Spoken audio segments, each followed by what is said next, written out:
Kathy. I am so glad that you are here with us. We have a 30-minute window. Okay.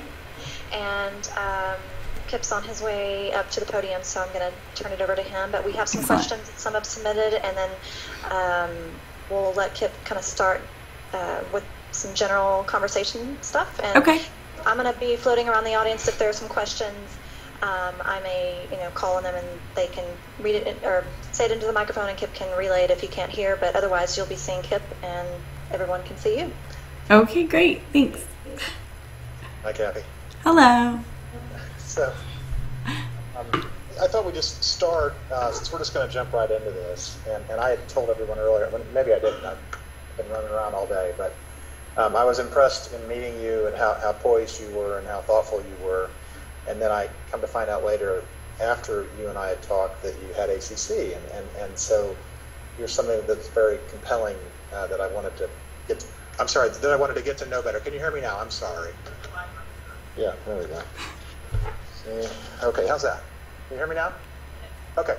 So I'd met her in Boston and was impressed with her poise and her intellect, and then was also interested that not only is she the mother of someone with a child with ACC, but she herself has ACC, and so there's somebody that I wanted to get to know better.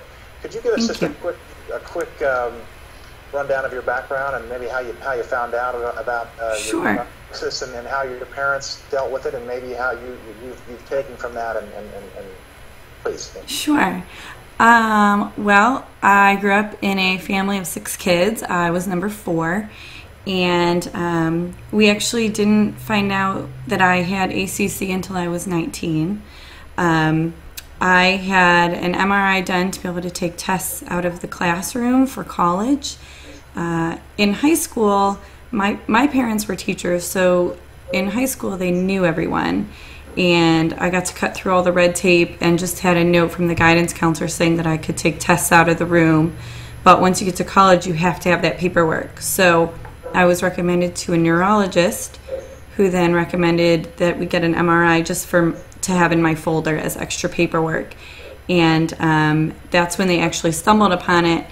And my mom said that the doctor doing the MRI actually started to panic while I was in the machine, because they actually thought my head was filling with spinal fluid, and that's why they couldn't see the corpus callosum. And they wanted to do like some kind of dye thing, but I was like, no, I'm fine. I'm done. So they just let me get up and leave. And and then that's when they looked more closely at more of the MRI and realized that that piece actually wasn't there. To me, it was a huge relief. We talked to the neurologist a few days later, and I was very relieved to find out that I had it, because my siblings are A+ students, and I tried twice, maybe 3 times harder than them, and I was a C+ B student. So it was a relief. It made me feel like, okay, I really am smart. I was trying as hard as I could try. And, my family, they never really, my siblings don't treat me any different. They don't let me, I'm never allowed to use it as an excuse for anything. My dad didn't really, I don't know, he just it never changed his opinion or behaviors towards me. My mom had the biggest trouble with it. I know she was in a little bit of denial at first. She wasn't sure. Lynn Paul, one of the researchers, had to even tell her, like, yes, sit down with her and said, yes, your daughter does have this. I just think, as the mother, and I know for myself, it is hard not to think to yourself, what did I do? So there was a time when she did start to treat me a little bit differently, but I was able to sit down and talk with her, and I don't know, it's great. It hasn't, no one's really treated me as if I couldn't do things. And if I do once in a while meet those people, I prove them wrong very quickly, because I don't like people telling me I can't do something. Right, so. right. That's Oh, thanks. so. We found out with our son at the age of 12, when he was 12, that he had ACC, and we had, as we started to see some of the methods that in terms of one thing that's told, of course, there's a diversity of outcomes and symptoms with this condition. Mm-hmm. We had found that a lot of things that were recommended, for instance, intense repetitive instruction, we'd kind of been doing all along, and I've always said that had we known early on, hey, I'd still give myself a B in the way we handled it, because we kind of stumbled into the methods that we found worked for him. What methods worked for you, even though you didn't have a formal diagnosis when you were growing up? What methods worked for you in terms of education and learning? And again, both your parents are teachers. Is that correct? They were actually. My father was a music teacher and a guidance counselor for 14 years, and he now owns his own construction business. I think we're going on somewhere between 25 and 30 years he's had that business now. And then my mother actually just had her retirement party yesterday. She was a teacher for 24 years. So in terms of what worked for you in terms of instruction and educationally, right, growing up, what didn't work for you, what worked for you? Could you maybe expound on that a little bit? Sure. I have always been big on lists and structure, routine.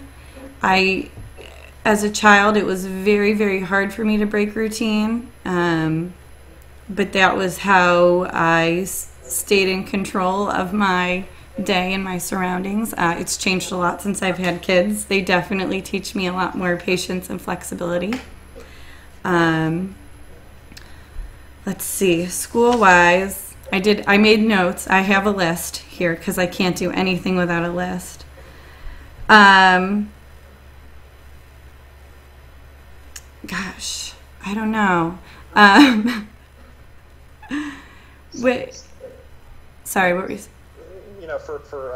I can be pretty scattered, and the lists are important to me. Of course, I don't have this condition, but right, certainly with my son, we have, and I've got a 6-year-old with this. His transitions are very difficult, and so it's about, and maybe you could talk about this in terms of having a child with this condition.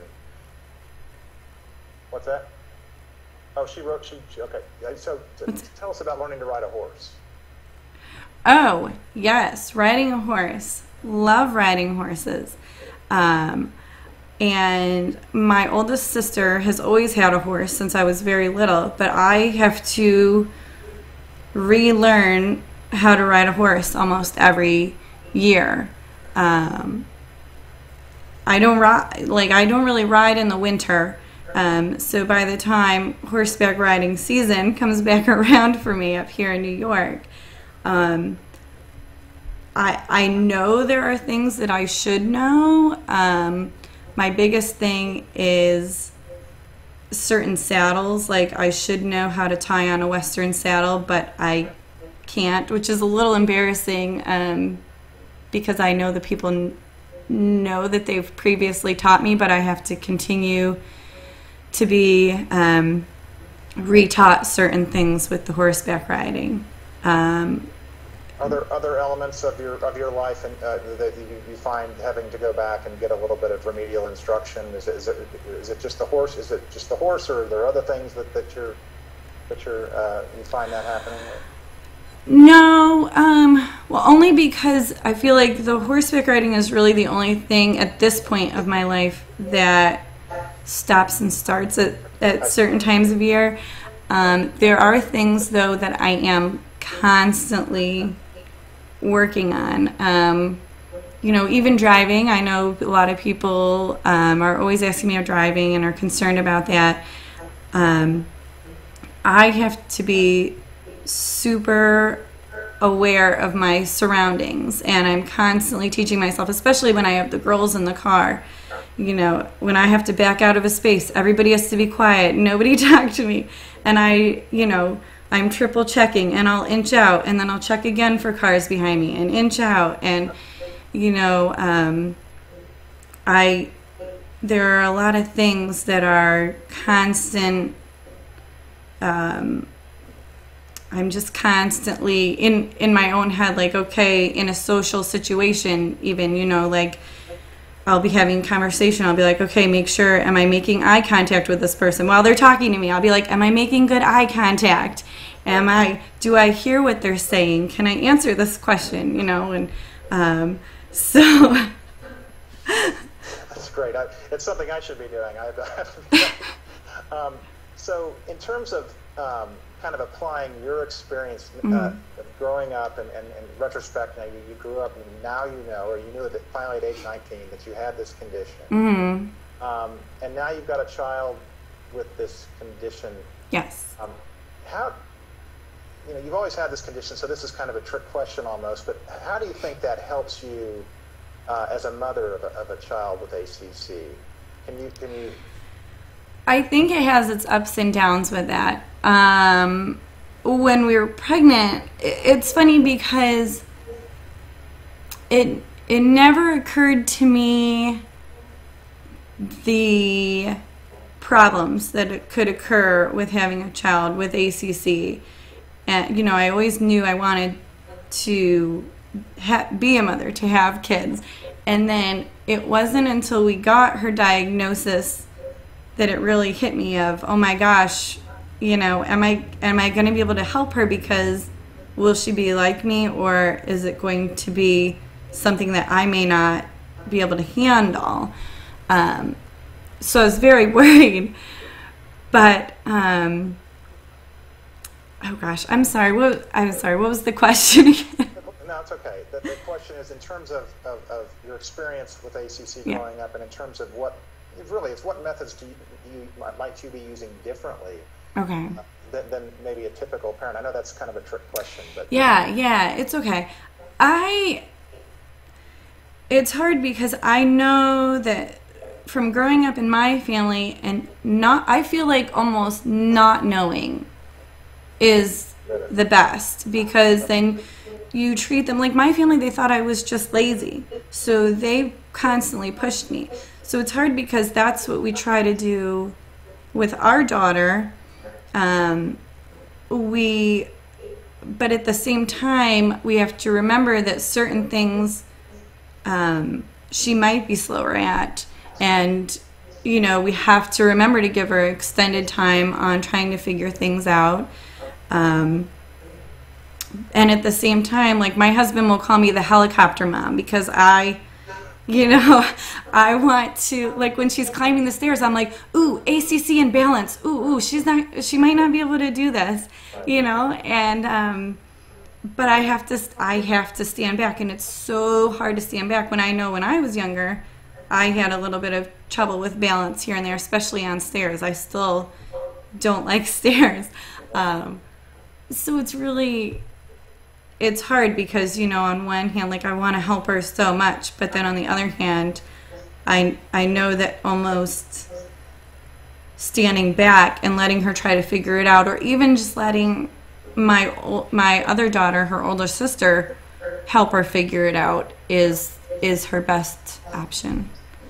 It's striking that balance that for what it's worth, it's striking that balance, and I may not say this correctly, but making sure that you're encouraging their potential and pushing them to reach their limits, but also taking into account that you have to provide a loving environment that builds confidence and doesn't break down their confidence, and it's a constant challenge. So I've got a few questions. Sure. That have come in, and then if we have time, we can open it up to anybody else. Are there any educational strategies that you can recommend that worked well for you, that maybe we haven't heard about, or that we don't hear about in the mainstream? I usually, in school, I struggled a lot with when it came time for tests and exams and quizzes. So my biggest thing, I actually used to think my mom, being a teacher, would make up quizzes for me before, like, she knew, like, I would be having a social studies test at the end of the week, so she would make up practice tests for me. Those were amazing. And I would get to the test and be like, oh my gosh, this question is like the same question she had, but worded differently. Well, her secret that she just told me like last year is that she actually saved my older brother and my older sister's tests and quizzes and just gave them to me to practice at home. Huge. So I plan to do that with my kids. I can't, all these years, it was like 30 years, you know, I had no clue that this is what she was doing. I thought she was making these up on her own. Yeah. So, Wow. yeah. So that's a big one. I really think that, you know, if you know someone who has older kids in the school, get their tests and quizzes so that you can like make up your own and give them to your kid. I always like to be prepared for things before I have to do them. Like right now, like I can show you, I have, let's see, lists, school lists, you know, school struggles, what I did driving. I feel like I always have to be prepared first. And then I found out, I think it was more towards high school, that I really figured out that I was a visual memorizer. I could take a page, I had to write really neatly like the notes in school, and I would cover up like a quarter, like 3/4 of the page, and I would memorize it, close my eyes, and see if I could picture it and say it again. And then once I knew I was saying all of it, I would move to the next spot. And that's, again, how I studied for tests and quizzes by high school. I could visualize that page of my notes in my head. And, you know, we did do,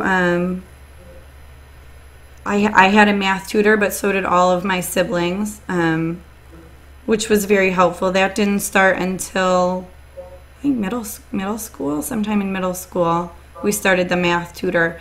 And then I just really feel, and I wish I had known this back then, that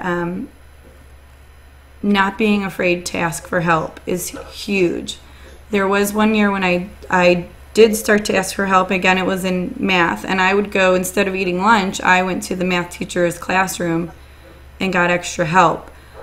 But since I've learned of my diagnosis, I've learned more that I need to speak up more and know to get that extra help, even though I feel like I'm a pretty shy person. You know, there are times when, like my math tutor, I would have to tell her like 3 or 4 times, I'm not understanding what you're saying, but she would try to re-explain it until I would finally get it. So, right. And it's that speaks to me as the father of a kiddo with ACC, because in my career, when I go to my boss, who's 100 times smarter than me, and I have a question, and it may be the dumbest question in the world, I go and I say, okay, stupid question, Amnesty. I'm allowed one dumb question so I can figure out your problem. Right. And that's something, and what you're telling me is that I've got to apply that to my own kid, and I'm taking that to heart. I really appreciate that insight. And I just have never thought about it in terms of applying it to my son in quite the way that you said it. So I just wanted to throw another question. You've kind of talked about this a little bit, but I want to give you the opportunity again, because it's stated. Are there any particular things that you've struggled with, and how have you overcome them? I mean, is there one example you give of something that you've struggled with, either as somebody with ACC or as a mother of a child with ACC? What's right? Okay. My biggest thing, and I still work on this every day, and I'll be honest, it can make, you know, everyday life a struggle. It has at times made marriage a struggle. And having kids a struggle. I have a difficult time with people's tone of voice. So that is something I'm constantly aware of and I'm constantly working on, but I know it's a huge struggle of mine. And it was something I even made my husband aware of before we were ever even engaged. You know, I had a conversation with him. I said, look, you know, if we're going to do this, if we're going to be a couple, we really, really need to communicate. I'm like, and there will be times when you might get mad at me, but I will honestly have no clue what you're saying, and I am not doing it on purpose. There are still days like that. You know, he tries to be a funny, sarcastic guy, and I'll just say, no, it's not funny. You know, because I'm very concrete. I try really hard not to be, you know, because I know then if I think a joke is funny, it makes him happy or whatever. So speaking of dumb questions. Sure. So I want to expound on that a little bit, just so I understand it, and maybe there are others that are with me. When you say tone of voice, you're listening to words, you're processing ideas, and not necessarily processing the emotions behind the ideas, or do I have it kind of backwards? It's backwards, yeah. Like, there would be times, and I have finally figured it out within this last year, like there would be times when my husband would come home from work, and I would be after him, oh, why are you so mad at me? What is wrong? You've got to tell me. Why are you so mad? And he'd be like, I'm not mad, but I'm going to get mad if you don't stop begging me about it. And it took me a while to realize, okay, his mad face to me is actually just him being tired. That was his tired face. And it took me a really long time to get used to it. And I would have to tell myself, like, he'd come from work, and I'd finally have to be like telling myself, okay, you think he's mad, but he probably is just tired. So then even some days I'd be like, you're really tired, aren't you?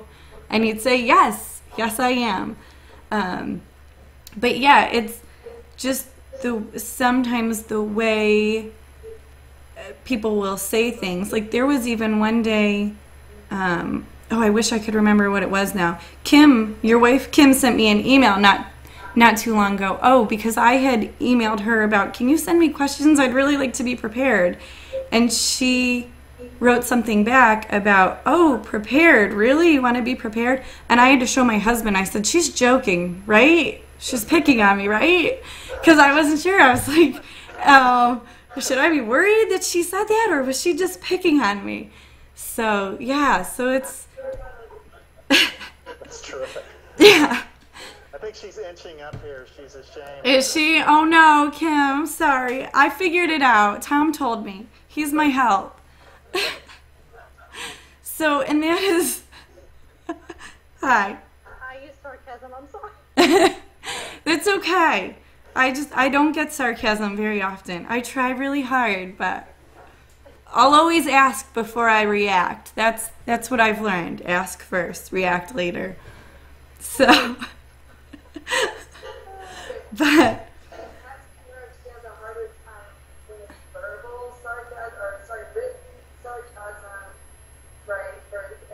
right. So is it harder for you to? I don't know if you heard that. I couldn't. Okay, is it harder for you to pick up written sarcasm as opposed to oral sarcasm? I would, yeah. I mean, I have a tough time with both, but yeah. I mean, at least when there's a verbal, I can kind of, try to figure it out. Could it be this or this? Whereas when it's written, I really don't have too much of a clue.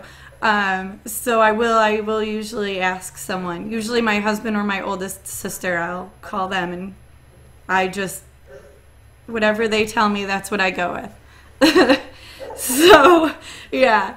And that is also my biggest fear with my daughter who has PACC, because I know that I have such trouble with tone of voice, and I learned about a year ago that my oldest daughter that doesn't have ACC, she was acting up a lot. And I realized that it was actually my fault she was acting up, because she was actually just fine. But I thought she was either like annoyed with me or being rude, when really it was just a 4-year-old's normal voice. And so, she doesn't have behavioral issues now because I figured it out, but I'm afraid that with my daughter with the PACC, that if I have trouble with tone of voice and she has trouble with tone of voice, I don't know how that's going to work.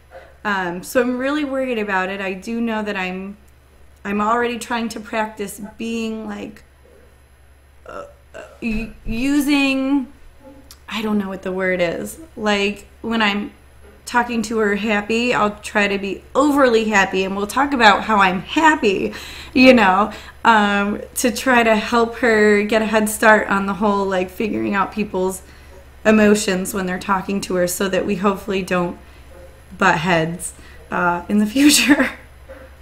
So we have a terrific question that was handed up. Oh, sure, sorry. Do you have any tips or suggestions for mean kids at school, or in another scenario of being left out of I don't know what the mainstream, I don't know what that is, but being left out of kids that don't have this condition? Do you have any tips on how to, whether as a former student or as the mother of a...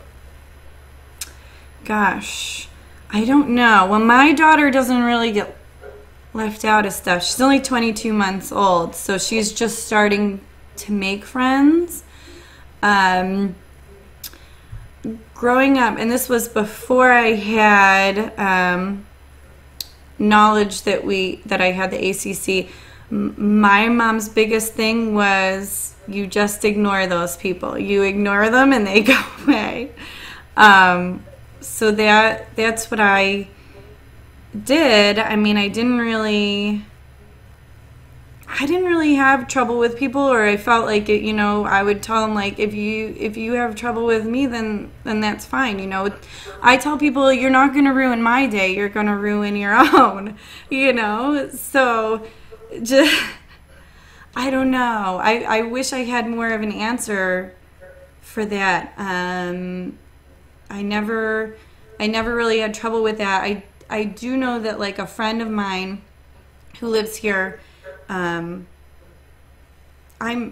recently found out I am friends with this one woman whose sister's daughter has ACC, and they don't ever do things together because both sisters have kids, and the family that has the daughter with ACC, the daughter came up one day and just rudely, blatantly said, I don't like your son so-and-so.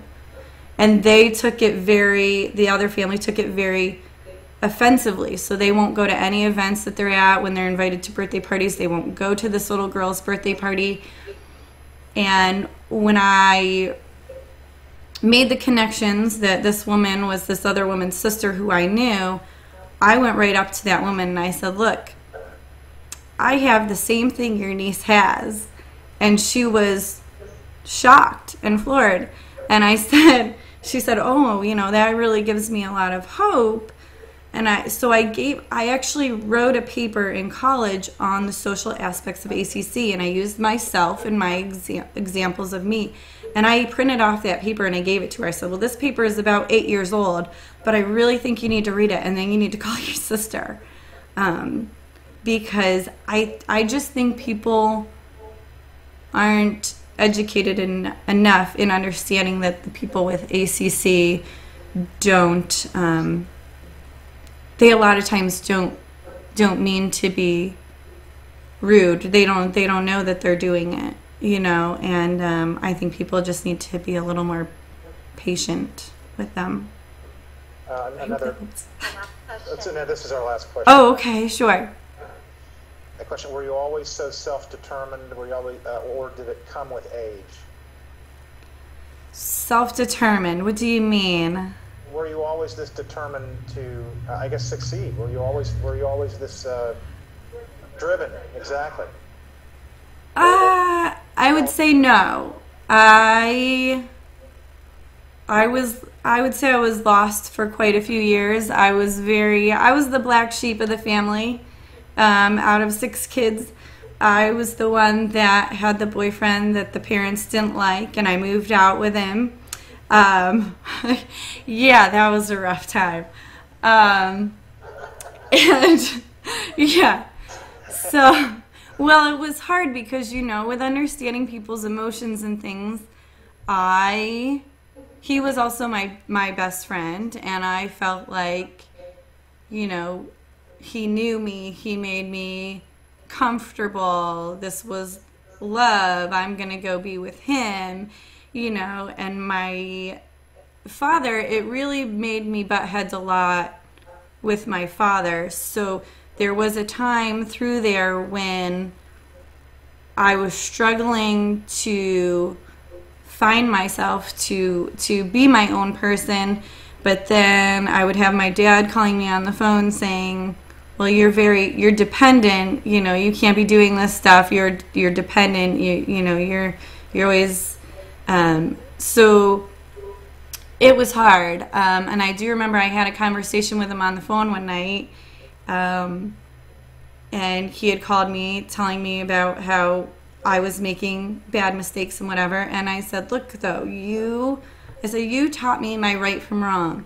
I know what they are, but I can't be independent if you don't let me make mistakes. And it was like something clicked then with he and I to where our relationship became better, but then I had family support. You know, I started to understand him. I got out of that relationship with the guy. I actually moved in with my oldest sister, who helped me. I started learning how to pay rent. I had a really great job. I actually started working as a TA in special ed classrooms, and I loved that. That was where I was meant to be, to help people. And then that's where I started to become more driven. And then even once meeting Tom, I feel like my husband Tom is who finally set me on the right path of learning not to worry about what other people are going to think or say. And if this is how I feel about something, I'm allowed to feel that way about something. And I just, you know, especially with my girls now, I just like to teach them that they can do whatever they want if they want to. And I don't like, you know, if I'm not allowed to use my ACC as an excuse for not being able to do something, I don't think other people should be able to say that I can't do it because of that either. So we really do have one more question. Oh, sure. This is a great closing question. Okay. We have two questions, but we really only have time for one. Okay. I'll give you a mic here. Sorry. So the question is, when will you tell your older, or sorry, it's actually your youngest daughter? Yes. And just your decision about how, and I know we've talked about that, and so if you're comfortable sharing what you're... Sure. We went back and forth on that. We actually... both of my girls know that I have the disorder. And we actually had the ACC and me book. We put it up high on a bookshelf now because my older daughter was actually very into it and wanting to learn and talk about all the stuff. And we had gone back and forth. Do we tell people? Do we not? We have decided, well, originally we decided we were not going to tell anyone because we wanted to try to do what my family did for me, to try and give her the best chance that we knew. We didn't want people to try to treat her differently or tell her she couldn't do something, or we wanted to let her try to her full potential first, and then if she needed, you know, extra help, we would help her. After, and we even didn't tell family. Like there are a couple family members that knew. After the Boston conference, though, and we spoke with Lynn Paul a little bit, we kind of went back and forth, and we decided that we feel the ACC community should know, to be able to help people, to become better advocates, and help her. But for close-knit and being at home, we don't plan to tell her or my older daughter until we either see her struggling a lot where it's something she really needs to know and she's at the point where she can understand it, or we know that about around the age 19, that's when I found out and I was able to really grasp it and not be upset by it and know that it was great to understand. That's when we for sure will plan to tell her if we don't have to tell her sooner. And we do still have some family members that we don't plan to tell them, only not because we don't like them. We do love our family, only because I don't want them to treat her like she can't do something. So I want them really to know her first and then the diagnosis later. So Kathy, we thank you so much for your time today. Sure. And answering all of our questions. I know that you're providing a lot of information and hope for a lot of families, so thank you so much. You are an inspiration. Thank you. You really are. Thank you so much.